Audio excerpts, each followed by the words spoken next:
concrete blocks and endless gray lines. Almost everyone sees Soviet apartments as failures of design, yet behind that reputation lies a story of emergency engineering.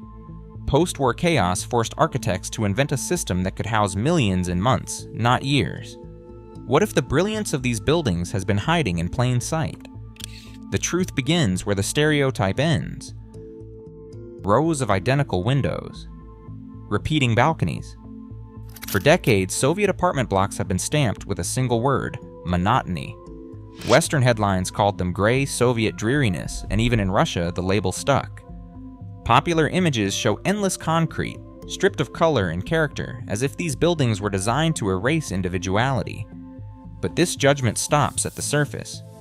The uniform facades that critics mock were not the result of laziness or neglect. They were the outcome of a deliberate choice, one that valued function over flourish. While ornate Stalin-era buildings drew the spotlight, millions of families moved into these so-called bland blocks, trading crowded communal flats for private kitchens and private bathrooms. The sameness that dominates postcards and photo essays hides a different reality. These buildings were engineered to answer a crisis, not to win a beauty contest. The real story of Soviet housing begins where the stereotype ends. In the aftermath of World War II, Soviet cities faced devastation on an unimaginable scale. Entire neighborhoods lay in ruins, and millions of families were left without homes. By the early 1950s, urban populations were swelling, as people crowded into cities searching for work, but the housing stock lagged far behind demand. In Moscow alone, thousands squeezed into communal apartments or makeshift barracks, with some families waiting years for a room of their own. This strain exposed a nationwide housing crisis and a need for urgent action. The situation grew so dire that in 1955, the Soviet government issued a sweeping decree. It ordered architects and builders to eliminate architectural excess and to prioritize rapid, affordable construction. The language of the policy was blunt. Resources could no longer be spent on ornate facades or grand staircases. The goal was clear: build simple, functional apartments as quickly as possible to shelter the millions still displaced. This urgent directive set the stage for an industrial response that would reshape the Soviet cityscape for generations. Assembly lines inside Soviet DSK factories worked around the clock, turning out massive concrete panels with a precision that rivaled car manufacturing. Each panel, destined for a K7 series building, was produced, cured, and loaded onto trucks in a matter of hours. On site, cranes lifted these panels into place, slotting them together like pieces of a giant puzzle. The process was so refined that a 5-story apartment block could be assembled in as little as 10 to 12 days, an astonishing pace compared to traditional brick construction that often dragged on for months. Vitaly Lagutenko was chief planner at Moscow's DSK-1, and he championed the system after years of experimentation.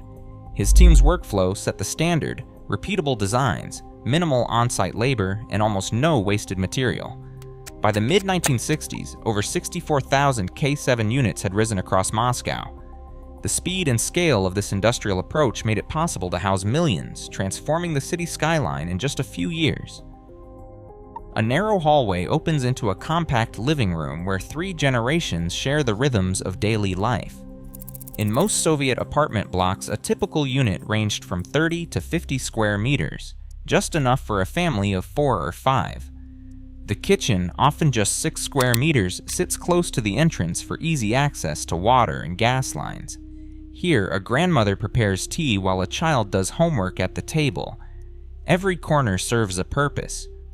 The combined bathroom and toilet, a single door away from the kitchen, saves valuable space and reduces plumbing costs. Bedrooms are modest, sometimes partitioned with thin walls or folding screens to offer privacy when possible.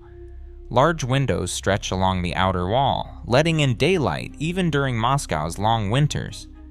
These layouts weren't about luxury. They were about making every square meter count, balancing privacy, light, and warmth for families who, for the first time, could close their own front door. A Soviet micro-rayon was never just a cluster of apartment blocks. Each was planned as a complete neighborhood, designed to function as a self-contained unit for thousands of residents. Population bands typically ranged from 3,000 to 12,000 people, with careful attention paid to the daily needs of every household. The planning manuals set a strict rule: No essential service, whether a school, clinic, or grocery shop, should be more than 500 meters from any home. This distance matched what a person could walk in 10 minutes, even with groceries or a child in tow. Kindergartens and playgrounds were placed inside courtyards, shielded from traffic by the arrangement of buildings. Shops, pharmacies, and post offices lined the edges of the blocks, forming a buffer between the living spaces and the city's main roads. The result was a network of neighborhoods where families could live, learn, and shop without needing a car. In these districts, the promise of the modern city was measured not in grand boulevards, but in the short, safe walks between home and everyday life. Concrete panels, sometimes 30 centimeters thick, form the backbone of Soviet apartment blocks. These walls are more than barriers against the outside world. They act as thermal reservoirs, absorbing heat during the day and releasing it slowly at night.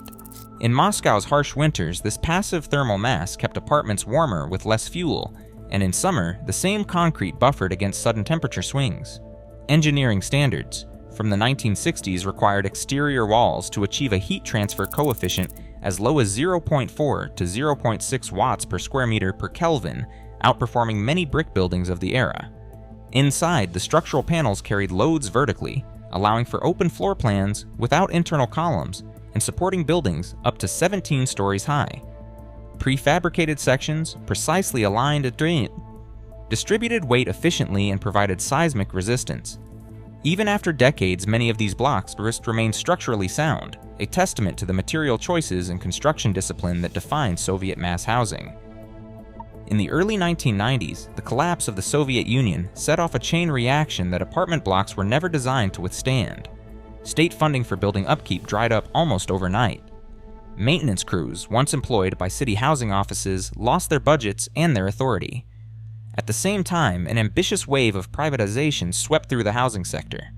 Millions of apartments were transferred to private ownership, but the responsibility for communal spaces, roofs, stairwells, and heating systems remained unclear. Without stable funding or clear lines of accountability, routine repairs fell by the wayside. Broken elevators, leaking pipes, and crumbling facades became common sights, fueling the narrative of decline. Yet the underlying structures, built to rigorous standards, remained largely intact. The visible decline was less a failure of design than a consequence of policy and neglect, a distinction often lost in the public debate. Tiny apartments are now a global trend, celebrated for their clever use of space and minimalist appeal. In New York City, Carmel Place offers micro-units as small as 24 square meters, with sliding walls and built-in storage to maximize every inch. These features echo the logic behind Soviet apartment blocks, where compact kitchens and efficient layouts were designed decades earlier for families, not just singles. Architects today praise the same principles once dismissed as relics of austerity: room-sized for real needs, daylight reaching deep into living spaces, and plumbing stacked for simplicity. What was once seen as cramped or utilitarian now appears forward-thinking, especially as cities everywhere struggle with rising rents and shrinking footprints. The DNA of Soviet design runs through many of these new projects, proving that compact living is not a compromise, but a carefully considered response to urban life. Laznamai, a vast district on the edge of Tallinn, stands as proof that Soviet-era apartment blocks can adapt to modern demands. Over the past decade, a city-led retrofit program transformed dozens of these concrete towers. Crews wrapped the buildings in new layers of insulation, swapped out drafty windows, and upgraded ventilation systems. The results are measurable. Energy consumption dropped by nearly 40% across renovated blocks, according to municipal monitoring. Residents report steadier indoor temperatures and lower heating bills, even through harsh Estonian winters. A program manager described the shift as turning old concrete into comfortable homes. Surveys show satisfaction rising, with fewer complaints about cold corners or moisture. Lasnamaya's experience challenges the idea that these buildings are relics beyond saving. Instead, it shows how the original structures, built for durability, can support a new era of efficient, affordable living. Cities everywhere face rising housing crises and urgent climate goals. As planners revisit dense, walkable living, the lessons embedded in Soviet apartment blocks, namely efficiency, resilience, and community, feel newly relevant. Sometimes what we dismiss as relics are actually blueprints for the challenges ahead. What do you see in their concrete lines?